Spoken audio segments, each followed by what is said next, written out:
বিসমিল্লাহির রহমানির রহিম। আসসালামু আলাইকুম। পুরো দেশবাসী, বাংলাদেশের 18 কোটি মানুষের কাছে আমি কিছু কথা বলতে চাই।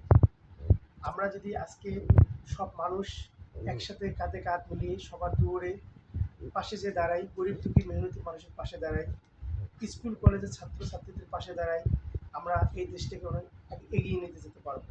এবং বাংলাদেশের মানুষ দরিদ্র এবং সহজ এবং নরম মানুষ। এদেশের মানুষের পাশে যদি আমরা মানুষের পাশে দাঁড়াই, দেশের অনেক উন্নতি হবে।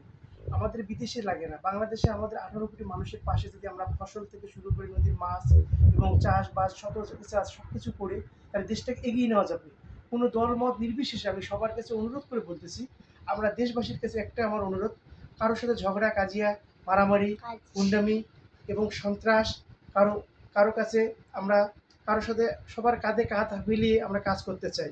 কোনো দল মত নির্বিশেষে আমি সবার পাশে এসে আপনাদের গরিব দুঃখী মেহনতি মানুষের পাশে দাঁড়াবো এবং স্কুল কলেজের ছাত্রদের পাশে দাঁড়াবো। মেডিকেল কেউ আজকে অসুস্থ হয়েছে, তাকে মেডিকেল নিয়ে যাব এবং যে লোকটা শত্রু তার পাশে যে আমরা দাঁড়াবো, তার কাছে যে আমরা তার চিকিৎসার খোঁজ খবর নেব, তাইলে এই দেশটা অনেক এগিয়ে যাবে।